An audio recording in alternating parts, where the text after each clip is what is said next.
안녕하세요. 오늘도 사연살롱을 찾아주셔서 감사합니다. 저는 50대 중반의 여성이에요.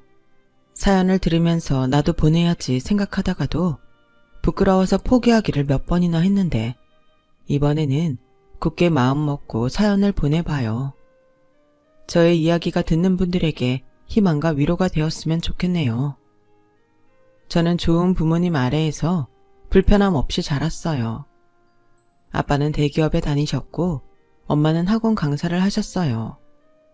저는 말 그대로 어려움을 한 번도 겪어본 적 없었고 하고 싶은 것도 다 하며 걱정 없이 살았던 것 같아요. 교육열이 강하신 부모님 덕분에 또래들보다 빨리 미국에 가서 어학연수를 받기도 했죠. 늘 편안하고 안정된 생활이 이어질 거라고, 내 삶은 항상 이렇듯 원하는 게 손에 잡히는 곳에 있을 거라고 막연히 생각하며 살고 있을 때 불행이 닥쳤어요. 대학 2학년 때 학교가 끝난 후 친구들과 밥 먹고 영화 본 다음 쇼핑을 하며 놀다가 밤 늦게 집에 왔을 때였어요. 거실에 있던 전화가 시끄럽게 계속 울리고 있었던 게 아직도 기억나네요. 그건 바로 저희 부모님의 교통사고 소식을 알리는 전화였어요. 임성호 김연희 씨 댁 맞죠? 여기 땡땡 대학병원 응급실인데 얼른 오셔야겠어요. 저는 너무 놀라서 다시 집을 나와 택시를 타고 병원으로 갔죠. 가는 동안 택시 기사가 뭐라고 하는지, 주변에서 무슨 일이 일어나고 있는지 아무것도 보이지도 들리지도 않았어요. 부부 동반 모임에서 1박 2일 여행에 가신 두 분인데 이런 사고를 당하실 줄은 꿈도 꾼 적이 없었어요. 약속 장소로 가시던 부모님을 음주운전 차량이 차선을 넘어와 정면으로 들이받았다는 게 경찰의 설명이었어요. 제가 병원에 도착하자마자 부모님은 연달아 숨을 거두셨어요.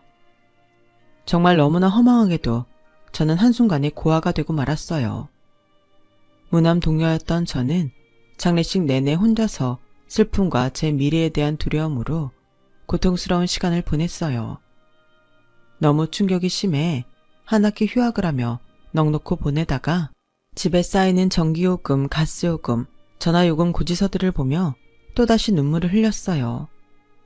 저는 이런 것조차 한 번도 해본 적이 없을 만큼 부모님의 보호 아래서 태평하게 살아왔던 거였어요. 왜 이렇게 빨리 부모님을 데려가셨냐고 하늘을 원망해도 아무 소용없다는 걸 저는 조금씩 깨닫기 시작했어요. 그리고 앞으로 어떻게 살아야 할지 고민을 하게 됐죠. 부모님이 남겨주신 재산으로 대학은 졸업할 수 있을 것 같았어요. 그래도 최대한 돈을 쓰지 않고 모아야 제가 곤란한 일이 생겨도 당황하지 않겠다 싶어서 장학금을 받을 수 있을 만큼 성적을 받기로 결심했어요. 당시 제 성적은 나쁘지도 좋지도 않은 평범한 수준이었어요. 2학년이니 아직 더 놀고 싶기만 했고 공부는 솔직히 뒷전이었거든요. 하지만 더는 노닥거리고 있을 수 없었어요. 복학 후 저는 열심히 공부를 하며 중학생들 영어 과외를 시작했어요. 다행히도 어학연수를 했던 경험이 있어서 가르치는데 어렵지 않았어요. 오히려 즐겁기도 했고 그 시간만큼은 부모님이 돌아가신 후 생긴 우울함을 잊을 수 있었어요. 각고의 노력 끝에 저는 학교 다니는 내내 장학금을 받을 수 있었고 4학년 말에 원하던 회사에 불합격이 된 후 좀 침울하긴 했지만 진지하게 앞날을 고민하게 됐어요. 그래서 회사에 들어갈 준비를 하며 시간을 보내기보다 지금 당장 할 수 있는 일을 시작해보기로 했어요. 저는 초등학교와 중학교가 있는 동네의 건물세를 알아봤고 어느 지역이 제가 학원을 여는 데에 적당한지 자료조사를 했죠. 그리고 이듬해 2월, 대학을 졸업하자마자 바로 영어학원을 열었어요. 처음부터 많은 학생들이 올 거라고는 기대하지 않았어요. 그래도 대학 내내 과외를 했던 경험을 토대로 한 명, 두 명 온 학생들을 붙잡고 성심성의껏 가르치다 보면 잘 될 거라는 믿음이 있었어요. 엄마, 아빠, 나 지켜봐줘. 잘할 수 있게 도와줘. 학원 문 열기 전날 저는 제 사무실에 부모님과 찍은 사진을 책상 위에 올려놓고 간절히 기도했어요. 제가 그래도 학원할 때 걸어놓기에 괜찮은 대학을 나와서 학원 홍보하는 데는 도움이 됐어요. 그리고 첫날부터 생각보다 꽤 많은 학부모들이 상담을 왔고 그 중에 15명이 등록을 했어요. 소중한 자녀를 맡겨주셔서 감사해요.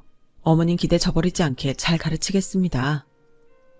저는 등록을 해준 학부모들에게 일일이 허리를 숙여 인사를 했고 아이들 지도에도 최선을 다했어요. 학생 수가 적은 만큼 1대1로 가르칠 수 있는 시간이 많아서 레벨 테스트부터 반을 나누는 것까지 아주 꼼꼼하게 했죠. 그리고 제가 어학연수 때 미국 대학에서 배웠던 쉽고 재미있게 가르치는 교수법에 한국식 스타일을 붙여서 학생들을 가르쳤더니 아이들도 집중을 잘하고 수업을 지겨워하지 않았어요. 물론 뭘 해도 하기 싫어하는 학생도 있었지만 그런 학생들도 따로 불러서 문제를 풀게 하고 공부를 시켰더니 점차 집중력도 좋아지고 진도도 따라잡아 가더라고요. 그걸 본 학부모들은 저희 학원 수학도 같이 했으면 좋겠다며 중간고사가 다가오자 다른 과목도 봐달라고 강하게 밀어붙이는 거였어요. 처음에는 너무 부담스럽고 과하게 요구한다고 생각도 들었어요. 하지만 아이 성적이 오르길 바라서 저희 학원에 보냈고 영어를 집중해서 하는 것처럼 다른 것도 그러기를 바라는 부모님 마음도 이해가 갔어요. 저는 특별반 형식으로 시험 기간에 아이들 다른 과목도 봐줬고 서둘러서 수학 강사 모집 공고를 내서 선생님을 뽑았어요. 저만큼 열정을 가지고 아이들을 가르칠 수 있는지 그걸 가장 중요하게 보고 뽑았는데 제 바람대로 수학 선생님은 정말 잘해줬어요. 그렇게 한 학기가 지나가고 나니 학생 수가 반을 몇 개는 더 만들어야 할 만큼 늘어났어요. 영어와 수학 선생님도 더 뽑아야 됐고요. 저나 처음에 같이 했던 수학 선생님은 시험 기간에 다른 과목도 봐줬지만 그걸 과중 업무라고 생각하는 선생님들도 있어서 그러한 선생님들은 자기가 맡은 과목만 하게 했어요. 대신 다른 과목을 봐주는 선생님들한테는 특별 보너스를 지급했죠. 그런 식으로 학원은 점차 자리를 잡아갔고 저 역시 그 건물과 근처 다른 자영업자분들하고도 인사를 하고 편한 이야기를 주고받는 사이가 됐어요. 특히 저희 학원 건너편 건물 주인인 아주머니와 많이 친해졌어요. 아주머니는 60이 좀 안 되셨는데 결혼을 일찍 하셔서 초등학교 다니는 손자가 있었어요. 그 아이를 저희 학원에 등록시키면서 알게 된 인연이었죠. 아주머니는 워낙 깔끔한 성격이어서 직접 계단 청소부터 화장실 청소까지 다 하셨어요. 그렇다고 사람한테 깐깐한 건 아니고 오히려 푸근해서 너무 정이 갔어요. 열심히 청소하시는 모습을 보면 어쩐지 돌아가신 엄마가 집안일을 하는 걸 보는 기분이 들어서 저도 모르게 일을 거들어드릴 때도 있었어요. 원장님 공부만 잘 가르치는 게 아니라 청소도 잘하네. 손끝이 아주 야무져. 부모님이 흐뭇하시겠어. 아, 저 부모님 대학 때 다 돌아가셨어요. 교통사고로요. 그래서 지금 혼자 살아요. 그런 일이 있었어? 이렇게 야무지고 똑똑한 딸 두고 가니 얼마나 서운하셨을까. 그럼 밥은, 반찬은 잘 챙겨 먹고? 라고 하시더니 그 다음부터 반찬을 만들어서 갖다 주시는 거였어요. 사장님, 매번 너무 감사해요. 저는 사장님한테 뭘 해드리죠? 그런 생각 마라. 난 맛있게 먹어주면 그걸로 됐어. 정말 너무 맛있어요. 빈말이 아니라 진짜 엄마가 살아계실 때 해주셨던 거 먹는 것 같아요. 제 말에 아주머니는 손을 꼭 잡아주셨어요. 원장님, 이제 나 사장이라고 부르지 마. 너무 거리감 느껴지잖아. 아줌마도 좋고 할머니도 좋고 나도 원장님 이름으로 부를게. 진영씨, 우리 둘째 딸하면 딱 좋겠다. 그 말씀에 저도 모르게 눈물이 핑 돌았어요. 지금은 혼자 사는 게 힘들고 서러울 때도 있겠지만 언젠가 다 이런 거 웃으면서 이야기할 수 있을 거야. 그때까지 힘내. 나도 응원할게. 그럼요. 꼭 그렇게 되도록 할게요. 아주머니뿐 아니라 같은 건물분들도 제 사정을 알게 된 후부터는 뭐 하나라도 더 챙겨주시려고 했고 위로도 많이 해주셨어요. 얼마 후 저는 아주머니가 저에게 마음 써주시는 이유를 알고 어쩐지 마음이 뭉클해졌어요. 아주머니 따님이 학원에 와서 아이 학습에 대해 이야기하다가 이런 말을 하는 거였어요. 실은 제 밑으로 여동생이 있었는데 고등학교 때 지병이었던 심장병으로 하늘나라에 갔어요. 근데 원장님 보면 자꾸 동생 생각이 나요. 엄마도 그런 것 같더라고요. 그래서 원장님한테 마음이 간다고 얘기했거든요. 저희 엄마가 좀 귀찮게 해도 잘 받아주세요. 귀찮다뇨. 전혀 아니에요. 저야말로 아주머니 덕분에 이 동네 분들하고도 더 친해지고 위로 많이 받아요. 제 말은 진심이었어요. 아주머니 덕에 학원에서 좀 힘든 일이 생겨도 다 이겨나갈 수 있었거든요. 그러면서 학원을 운영하고 선생들 다루는 것도 익숙해졌고요. 그러던 어느 날 웬 남자가 저희 학원을 찾아왔어요. 저 혹시 어른은 영어 회화 같은 거 배울 수 없나요? 저희는 학생들만 가르치는데 어쩌죠? 회화 배우고 싶으시면 큰 전문학원에 다니시면 좋을 텐데요. 아, 그게 제가 요새 사업 준비를 하느라 그렇게 다닐 시간이 안 돼서요. 저 여기 원장님 영어 발음도 좋고 회화 잘한다고 해서 왔어요. 저희 옆집 애가 여기 학원 다니는데 그러더라고요. 그래서 혹시나 하고 와봤는데 어떻게 안 될까요? 하도 간곡하게 부탁을 하니 저도 생각을 좀 해보겠다고 했어요. 어차피 회화를 배울 성인은 시내에 있는 큰 학원들을 가기 때문에 성인반을 만들어도 겨우 한두 명이 다일 것 같았어요.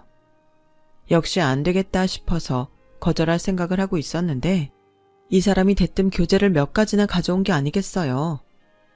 이 중에 뭐가 나을지 몰라서 서점에서 다 집어왔어요. 선생님이 보고 좋은 걸로 추천해주세요. 아니, 그럼 다른 책들은 어쩌시려고요? 뭐 반품하든지 안 되면 중고 서점에라도 팔죠. 라며 웃는데 좀 마음이 약해지더라고요. 그리고 이렇게 열심히 배워보겠다는데 멀리 나갈 시간이 없다는데 내가 좀 늦게 퇴근하자 하는 마음으로 아이들 수업이 다 끝난 8시 이후부터 1시간씩 봐주기로 했어요. 제가 쉴 시간이 줄어들어서 피곤하고 힘들 때도 있었지만 그래도 열심히 복습 예습까지 해오는 걸 보며 열심히 가르쳤죠. 그렇게 그 사람을 몇 달 정도 가르쳤을 때였어요. 원장님, 제가 너무 감사해서 그러는데 언제 한번 식사 같이 하실래요? 제가 좀 억지 부린 것도 있는데 이렇게 따로 시간 내서 가르쳐 주시는 게 고마워서 그래요. 감사 표시하게 해주세요. 별 말씀을요. 하기로 했으니 열심히 하는 거고 윤종민 씨도 잘 따라와 주시니 됐어요. 그리고 공짜로 하는 것도 아니고 돈 받을 만큼 다 받는데요, 뭐. 그래도요. 저 정말 이제 어디 가서 머뭇거리지 않고 영어로 말 툭툭 하거든요. 그게 신기하더라고요.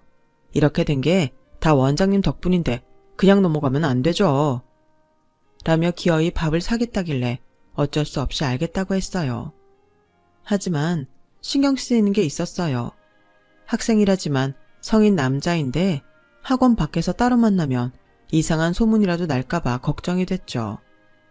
그런 불안감을 갖고 나간 식사 자리였는데 의외로 남자는 신경 쓰일 말도 하지 않았고 음식도 맛이 있어서 점점 마음이 편해지더라고요.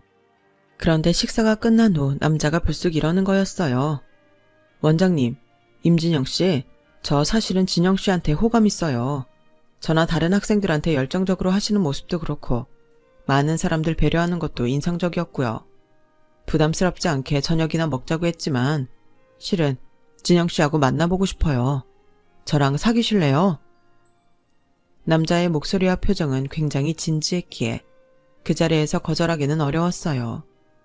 저는 생각할 시간을 달라고 하고 일단 그 자리를 마무리했어요. 다음날 그 얘기를 아주머니한테 했죠. 어떡하죠, 아줌마? 섣불리 만났다가 동네에 이상한 소문만 나고 안 좋게 끝나면 어떡해요? 다 큰 남녀가 만나는데 이상한 소문 날 게 뭐 있어. 둘 다 결혼도 안 했고 옆에 있다 보면 정이 들 수도 있는 거지. 그런 거 갖고 사람들 뭐라고 안 해. 하는 사람이 이상한 거야. 그리고 왜 끝이 안 좋을 거라는 생각부터 해? 남자가 좀 별로야? 아니에요.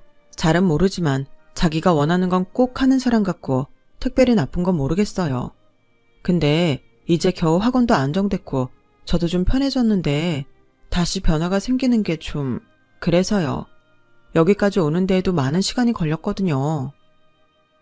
지금까지 그렇게 차곡차곡 왔으니 갑자기 흔들리거나 하지는 않을 거야. 너무 겁만 내면 아무것도 못해. 그건 진영이도 잘 알잖아.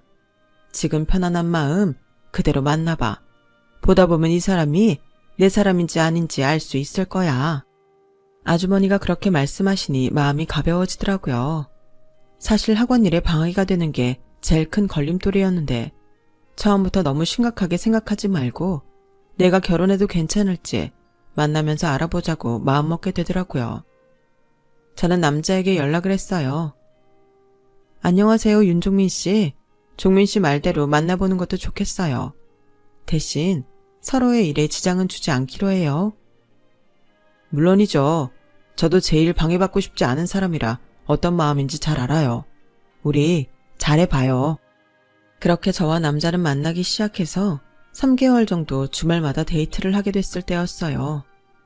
어느 날 남자는 느닷없이 저와 결혼을 하고 싶다고 하더군요. 사업 시작하면 더 정신 없을 거고 그러면 결혼 이야기 꺼내기도 어려울 것 같아서 지금 말하는 거야. 난 진영이 너랑 꼭 결혼하고 싶어. 그건 좀 더 생각을 해보자. 저는 아직 남자가 제 평생 같이 하고 싶은지 확신이 서지 않았어요. 또 부모님 돌아가신 얘기도 하지 않았기 때문에 더 망설여지기도 했어요. 어쩐지 그런 말들이 마음 편하게 나오지는 않더라고요. 그렇게 하루 이틀 시간이 지나자 남자는 내가 싫으면 싫다고 확실히 말해. 근데 내 느낌이 그건 아니라고 봐. 혹시 내가 결혼 상대로 별로야? 그건 아니고 아직 결혼에 대해 진지하게 생각해보지 않았는데 갑자기 그런 말을 해서 너무 빠른 것 같아서 그랬어. 그리고 말 못한 게 있는데 우리 부모님 나 대학교 때 다 돌아가셨어. 종민 씨는 상관없다고 한다고 해도 종민 씨 부모님 생각은 다를 수도 있잖아. 어른들은 부모 두 분 다 계시는 걸 중요하게 생각하니까. 나는 솔직히 누가 됐든 남자 쪽 부모님이 반대하면 결혼하고 싶지 않은데 그런 게 걱정이 돼. 절대 그럴 일 없어. 네 말처럼 난 전혀 상관없어. 누구나 언젠가 부모님은 돌아가시지 평생 같이 살지 않잖아. 우리 부모님도 그러실 분들 아니야. 왜 사서 걱정부터 해? 알았어. 나도 종민 씨 괜찮은 사람이라고 생각해. 결혼 진지하게 고민해볼게.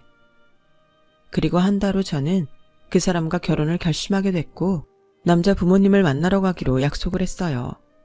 아주머니한테는 이야기해야겠다 싶어서 학원이 바빠지는 시간이 되기 전에 찾아갔어요. 그런데 현관문이 열려있고 집안이 쥐죽은 듯 조용하더라고요. 아줌마, 저 진영이에요. 어디 계세요? 아주머니는 집에 안 계실 때에는 꼭 문을 다 잠그기 때문에 아무 대답도 없는 게 이상하다고 생각했어요. 그래서 살짝 문을 열고 들어갔는데 바로 거실에 아주머니가 쓰러져 있는 게 아니겠어요? 아줌마, 정신 좀 차려보세요. 아줌마! 저는 얼른 119에 연락을 했고 구급대원들이 오기 전까지 통화를 하며 아주머니를 바로 눕히고 시키는 대로 처치를 했어요. 그리고 구급차에 타기 전에 따님한테도 연락을 했죠. 구급차는 제가 타고 병원에 같이 갔어요. 그리고 아주머니가 응급처치를 받고 수술실에 들어가야 된다고 간호사가 전하는 순간 따님이 도착했어요. 아주머니는 따님의 동의로 무사히 수술에 들어갔고 저와 따님은 두 손을 잡고 마음 졸이며 있었죠. 엄마가 저번에도 뇌졸중 기미가 있다고 진단받아서 안 그래도 걱정하고 있었는데 잘못되면 저 어떡하죠? 아니에요. 괜찮으실 거예요. 꼭 좋은 결과 있을 거예요. 그렇게 따님을 위로하고 있는데 의사가 나와서 수술이 잘 됐다고 알려주더군요. 조금만 늦었어도 큰일 날 뻔했는데 다행히 일찍 발견하고 대처도 빨라서서 큰 후유증 없이 회복하실 겁니다. 그 말에 따님은 저를 껴안고 펑펑 울었어요. 원장님, 아니 진영씨 정말 고마워요. 진영씨가 엄마 살렸어요. 아니에요. 제가 뭘 한 게 있다고요. 그렇게 아주머니는 무사히 병실로 옮겨졌고 얼마 후 건강하게 퇴원하셨어요. 그리고 제가 남자 부모님을 만나기 하루 전에 아주머니와 따님이 저를 보자고 하시더라고요. 내가 진영이 정말 둘째 딸 삼고 싶었거든. 우리 현주도 진영이 보면 동생 생각난다고 하고. 그래서 우리 결심했어. 진영이 가족 삼기로. 이제 원장님 아니고 진영아 하고 부를게. 내 동생 하자. 너도 혼자보다 우리랑 있는 게 좋잖아. 그 말에 저는 마치 꿈이라도 꾸는 것 같았어요. 저도 모르게 눈물이 주르르 흘러내렸죠. 갑자기 다시 저에게 가족이 생긴다니 너무 감격스러웠어요. 감사해요. 정말 감사해요. 감사하다는 말밖에 못하며 우는 저를 두 분은 꼭 껴안아 주셨어요. 그리고 다음 날 고급 한정식 식당에서 남자와 남자 부모님을 만났어요. 저는 실수라도 할까봐 잔뜩 긴장을 하고 있는데 남자 어머니가 깐깐한 목소리로 이러더라고요. 학원 잘 된다며? 하긴 거기가 아파트도 많고 학교들도 있어서 웬만큼만 하면 애들은 모이겠더라. 그래서 얼마나 벌어? 제가 너무 당황해서 남자를 쳐다보자 남자는 벌만큼 벌어. 그런 건 차차 물어봐. 오늘은 밥 먹기로 했잖아. 뭐 어떠냐? 어차피 다 알게 될 거 다음에 말하면 뭐가 달라져? 그쵸 종민이 아빠? 아 뭐 지가 얘기할 만하면 하겠지. 어쩐지 남자 아버지는 대화에 끼고 싶지 않은 눈치였어요. 네가 이러니까 내가 잘못한 것 같잖아. 그냥 말하면 안 되니? 적자는 안 나고 있고 나쁘지 않다는 것만 말씀드릴게요. 라며 적당히 얼버무리고 만남을 마무리했어요. 그래도 어쩐지 남자 어머니 태도가 찝찝했어요. 그런데 며칠 뒤 남자 어머니가 갑자기 학원으로 찾아왔어요. 아직 수업이 시작할 시간은 아니었지만 선생님들도 있어서 자리가 불편할 것 같아 아주머니 건물에 있는 카페로 자리를 옮겼어요. 생각보다 학원이 크지는 않네. 보니까 원장실도 작더라. 원장실은 따로 한 층을 세내서 좀 크게 해놔야 사람들이 얕보질 않는 건데 너무 볼품없더라. 저는 원장실에 있는 시간이 얼마 안 돼요. 선생님들하고 같이 수업 준비하고 회의할 때가 더 많아요. 잘 쓰지도 않는 사무실이 크기만 하면 뭐 하겠어요. 너 참 생각이 이상하다. 네가 그러면 선생들도 너 우습게 봐. 왜 일반 선생들하고 말을 섞어? 그러면 학원의 질서가 안 잡히는 거야. 지금까지 학원이 무질서했다면 이렇게 잘 돌아가지도 않았을 거예요. 학생들이랑 학부모님들도 저희 학원 정책이나 분위기 다 좋아해요. 공부하는 사람들이 불편하지 않은데 괜히 그걸 바꿀 필요는 없는 것 같아요. 저는 남자 어머니가 학원에 간섭하는 것 같아 기분이 별로 좋지 않았어요. 야, 너 말 잘한다. 저번에 식당에서는 종민이랑 종민이 아빠 있다고 여우 떠느라 가만히 있었구나. 학원 일은 잘 모르실 것 같은데 자꾸 넘겨짚어서 말씀하시는 것 같아서 드린 말씀이에요. 그딴 변명은 됐고 학원 규모부터 키울 생각해. 이래가지고 우리 종민이 뒷바라지 하겠어? 이제 네 학원이라고 생각하지 마. 독단적으로 해온 것도 여기까지야. 누가 할 소린지 정말 기가 막히더군요. 하지만 곧 수업이 시작되기 때문에 거기까지 이야기하고 저는 얼른 학원으로 들어왔어요. 그날 밤 남자가 왔을 때 저는 낮에 있었던 이야기를 했어요. 내 학원은 학원이고 종민 씨 사업은 사업이지. 내가 학원에서 종민 씨 사업 뒷바라지해야 해? 그리고 왜 나보고 독단적으로 하지 말라는지 이해가 안 돼. 솔직히 결혼하고 싶다는 생각 싹 사라졌어. 엄마는 가족이 됐다는 생각이 하신 말씀일 거야. 이런 학원이 뭐 대단하다고 엄마가 간섭 같은 걸 하겠냐? 무슨 말을 그렇게 해? 이런 학원이라니. 그래, 이런 학원이라고 쳐. 그거 종민 씨 어머니가 간섭하려고 한 거 맞아. 종민 씨는 왜 이런 학원에 와서 배우는지 모르겠네? 알았어. 미안해. 됐어? 뭘 그렇게 발끈해. 너무 그러니까 학원 크기에 자격심 있는 사람 같네. 지금 빈정거리는 거야? 저는 그 남자와 엄청나게 싸웠어요. 그리고 며칠간 영어 수업도 하지 않고 연락도 하지 않았죠. 저에 대해 그리고 학원에 대해 그런 생각을 하고 있었다니 너무 기분이 나쁘더라고요. 제가 계속 연락을 받지 않자 남자는 미안하다며 정식으로 사과했어요.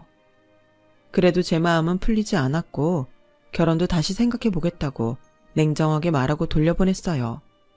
그리고 얼마 지나지 않아서 아주머니가 반찬을 갖고 학원에 오셨어요. 벌써 이렇게 밖에 다녀도 돼요? 좀 쉬엄쉬엄하고 집에서 푹 쉬세요. 다 나았는데 집에만 있으려니까 답답해 죽겠어. 그리고 진영이 너 반찬도 떨어질 때 됐잖아. 그 말씀에 눈물이 핑 돌았어요. 저는 아주머니에게 그동안 있었던 일들에 대해 이야기를 했어요. 아니, 보기보다 사람이 경박하네. 아무래도 진영이 짝이 아닌가 보다. 다음에 또 그러면 나 불러. 내가 가만 안 둘 테니까. 말씀만이라도 너무 감사해요. 얘는 진영이 너 내 딸이야. 알았어? 저는 알겠다고 감사하다고 했어요. 다음날 밤에 남자가 찾아오더니 대뜸 이러더군요. 우리 누나가 결혼할 사람 데리고 오기로 했거든. 그래서 다 모이기로 했으니까 같이 가자. 이번 기회에 서로 오해도 풀면 좋고. 종민 씨는 오해라고 하는데 이게 오해인가 싶네. 어쨌든 가족 다 모이는데 같이 가면 안 돼. 결혼을 다시 생각하든 어쨌든 누나는 나 결혼하는 걸로 알고 매형될 사람 앞에서 쪽팔리기 싫어. 라며 열심히 설득하더군요. 저는 일단 그날은 잠자코 가주기로 했어요. 결혼을 하겠다는 건 아니라고 분명히 말도 했고요. 아주머니와 제 언니가 되어준 따님하고도 의논을 했죠. 제가 가서 아예 결혼이 확정되는 분위기가 될까봐 걱정이에요. 그런 말하면 저는 좀 더 두고 보는 중입니다 하고 확실히 말해. 그래, 현주 말이 맞다. 어쨌든 같이 모이는 자리인데 선물은 해야지. 내가 우리 명절 때마다 한우 사는 집 있거든. 거기다 전화해 놓을게. 좋은 고기로 맞춰달라고 할 테니 가져가. 그렇게 신경 안 써주셔도 돼요. 무슨 말이야. 딸내미가 남자친구 부모님하고 누나 만난다는데 그런 신경을 어떻게 안 써? 그래, 진영아. 꼭 가져가. 그래야 그 남자 엄마 괜히 너한테 뭐라고 안 할 거야. 아주머니와 언니는 그렇게 제 인사 선물을 준비해 주셨고 저는 감사한 마음으로 한우 세트를 가지고 남자 집으로 갔어요. 남자는 한우 세트를 보더니 싱글벙글 하더군요. 와, 이거 뭐야? 한우네? 어디서 샀어? 내가 말한 적 있지? 친한 아주머니 있다고. 그분이 잘 아는 데에 부탁해서 맞춰온 거야. 아주머니? 혹시 진영씨가 앞 건물에 가서 청소 도와주고 했던 그 사람? 남자는 갑자기 세트를 식탁에 내려놓더니 입맛을 다셨어요. 실은 제가 아주머니가 앞 건물 주인이라는 이야기는 하지 않았거든요. 굳이 그런 이야기까지 할 필요가 없다고 생각했었어요. 결혼을 다시 생각하게 된 후로는 더욱 제 신변에 대해 이야기하지 않았고요. 남자 부모님도 제 선물에 관심이 없는지 쳐다도 안 봤어요. 그러다가 남자 누나와 결혼할 사람이 오자 남자 어머니는 호들갑을 떨면서 신발도 안 신고 현관에 나가더군요. 남자 말로는 누나 남친이 꽤 있는 집 자식이라고 했어요. 남친도 대기업 기획팀에 근무하고 있다고 했고요. 누나 남친은 선물이라며 굴비 세트와 과일 바구니를 내밀었어요. 어머나, 어디서 이렇게 귀한 걸 다 백화점에서 샀네? 하더니 제 한우 세트를 손으로 팍 밀어서 바닥에 떨구는 게 아니겠어요? 종민아, 그거 좀 저쪽으로 치워. 그러자 남자는 발로 쓱 밀어서 냉장고 옆으로 한우 세트를 처박아 놓더군요. 정말 이건 아니다 싶어서 저는 어금니를 꽉 깨물었어요. 그리고는 한우 세트를 들고서 현관으로 나갔어요. 제가 여기 있을 이유가 없는 것 같네요. 저는 종민 씨가 하도 부탁을 해서 온 거지 제 선물을 이렇게 함부로 하라고 온 게 아니에요. 그럼 가보겠습니다. 그러고 뒤돌아 나오는데 화도 나고 분하고 서러워 눈물도 났어요. 저한테 그렇게나 자기 집에 와달라고 했던 남자는 제가 나왔는데도 쫓아오지도 않더라고요. 저는 그 순간 마음으로 다 정리를 했어요. 이 남자는 아니라고요. 심란한 마음에 한우 세트를 들고 학원으로 터덜터덜 왔어요. 집에 있으면 괜히 마음만 더 부대낄 것 같았거든요. 그런데 마침 밖에 나와 계시던 아주머니가 절 보더니 놀라서 다가오셨어요. 어떻게 된 거야? 그 남자 집에 안 갔어? 저는 아주머니의 걱정하시는 목소리에 그만 울음이 터져버렸어요. 아주머니는 저를 데리고 집으로 올라가셨고 제 얘기를 다 듣더니 이러시더라고요. 그 남자한테 결혼에 대해 이야기하자고 불러내. 그 엄마도 내가 알아서 할게. 네? 어떻게 하시려고요? 일단 그렇게만 전해. 넌 가만히 있어. 저는 아주머니가 시키신 대로 남자에게 결혼 이야기를 하자며 남자와 남자 어머니를 불러냈어요. 그리고 약속날에 만나기로 한 곳에 갔더니 남자와 남자 어머니가 냉랭한 표정으로 앉아서 저를 보고 있더군요. 제가 자리에 앉자마자 남자 어머니는 기다렸다는 듯이 애미 애비가 일찍 죽어서 그런가? 예의범절이 그렇게 없냐? 네가 좀 기분 나쁘다고 그렇게 나가버리면 종민이는 뭐가 돼? 그딴 정신상태로 종민이 뒷바라지는 제대로 하겠어? 제가 종민씨 뒷바라지를 왜 해요? 지영이 너 지금 무슨 소리 하는 거야? 엄마 안 나오신다는 거 내가 얼마나 싹싹 빌어서 나온 건데 어른이 말씀하시면 좀 가만히 있어. 아니, 말이 되는 소리를 해야 가만히 있지. 내가 종민씨 뒷바라지를 왜 해? 그럼 오늘 왜 보자고 한 건데 결혼 이야기 하자며. 결혼 이야기 하자고 했지. 뒷바라지니 우리 부모님 비하하는 말 들으려고 나온 거 아니잖아. 그러자 남자 어머니는 벌떡 일어나더니 저한테 삿대질을 했어요. 야, 너 그 싸가지부터 고쳐. 안 그러면 가만 안 둔다. 오늘은 이만 갈 테니 너 잘 생각해. 네가 이러는 게 네 죽은 부모 욕먹이는 거야. 종민이 너 내가 그랬지? 천혜구아랑 사귀지 말라고. 아 진짜 나 쪽팔리게 이럴 거야? 네가 모자란 게 있다고 그래. 너 당장 우리 엄마한테 사과 안 해? 라는데 아주머니의 화난 목소리가 들렸어요. 우리 친형애가 사과를 왜 해? 사과는 니들이 해야지. 보니까 아주머니는 완전 비싼 명품 옷에 명품 가방에 수제화 비싼 걸 신고 저희 앞에 나타나셨어요. 저 아줌마 그 사람 아니야? 네가 청소 도와준. 저 아줌마가 여길 왜 와? 그리고 우릴 보고 뭐라는 거야? 아주머니는 두 사람 앞에 명함을 내밀었어요.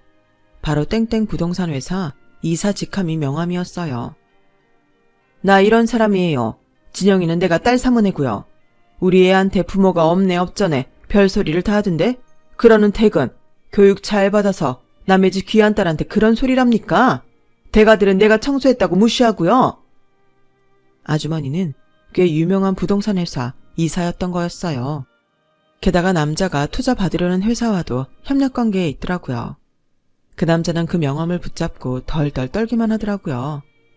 남자 어머니는 얼굴이 하얘져서 제 어깨를 잡더니 너 왜 이런 말은 안 하고. 아니 그게 아니라 내가 아까 그런 말을 했던 건 그러니까 네가 종민이한테 더 잘했으면 싶어서 했던 거지. 뭐 부모님 이야기에 섭섭했으면 그건 내가 사과할게. 오늘 결혼 이야기 한다고 했지? 그래, 어떻게 할까? 안 한다고요. 뭐라고? 결혼 안 하겠다는 이야기하러 나왔어요. 저는 여기 제 어머니 되어주신 분이 정성 들여 준비해주신 선물을 그렇게 쓰레기 취급하고 돌아가신 부모님까지 모욕하는 그런 엄마와 그 엄마 밑에서 보고 배운 거 없이 자란 남자랑 결혼 못해요. 그리고 제가 일하는 걸 우습게 알고 지 뒷바라지 하는 데에 나 신경 쓰라고 하는 사람 최악이에요. 윤종민, 넌 최악의 쓰레기야. 됐다. 더 말할 것도 없어. 그만 가자 진영아. 아주머니가 저를 데리고 그 자리를 나으려고 하자 남자 어머니는 저희 앞을 가로막고 싹싹 빌기 시작했어요. 사모님, 제발 화 푸세요. 저희가 실수, 아니 잘못했어요. 잘못했습니다. 종민이 너도 얼른 잘못했다고 해. 죄송합니다. 제가 너무 경박했어요. 미안해 진영아. 윤종민, 그리고 아줌마, 댁들이 우리 엄마가 땡땡회사 이사가 아니어도 이랬을까? 윤종민 넌 이렇게 차리고 온 엄마도 건물 청소하는 사람인 줄 알고 막대했잖아. 진영아, 그렇게 화만 내지 말고 내 말 들어봐. 저리 비켜. 저는 제 손을 잡는 남자를 확 떠밀고 아주머니에 돌아서 나왔어요. 남자는 계속 학원에 찾아와서 빌고 아주머니에게 가서 잘못했다며 굽신거렸지만 아주머니는 절대 용서하지 않으셨어요. 저도 학원에 발도 못 들여놓게 했고요. 남자는 결국 아주머니가 투자회사에 말을 해서 투자받는 데에 상당히 어려움을 겪었다고 들었어요. 그렇게 남자는 제 앞에서 사라졌고 소식도 듣지 못했죠. 저는 한동안 결혼 생각 없이 살다가 몇 년 후 아주머니 주선으로 좋은 남자를 만났고 사귀면서 그 사람 인품에 반해 결혼하게 됐어요. 지금은 딸 하나를 두고 행복하게 살고 있답니다. 아주머니와 언니는 결혼식 때도 저의 가족으로 같이 해줬고, 지금도 여전히 한 가족으로 잘 지내고 있어요. 갑자기 가신 부모님이 제가 불쌍해서 이분들을 보내주셨나 봐요. 그래서 나쁜 사람도 피하고 이렇게 잘 살 수 있었던 것 같아요. 저는 틈나는 대로 하늘을 보며 엄마 아빠에게 감사하고 있답니다. 제 이야기는 여기까지예요. 들어주신 모든 분들 좋은 인연들과 정말 행복하시길, 좋은 일만 있으시길 바랄게요. 감사합니다. 여러분, 사연 댓글에 응원과 현명한 조언 부탁드려요. 좋아요와 구독은 저에게 큰 힘이 됩니다. 오늘도 좋은 일 가득하세요.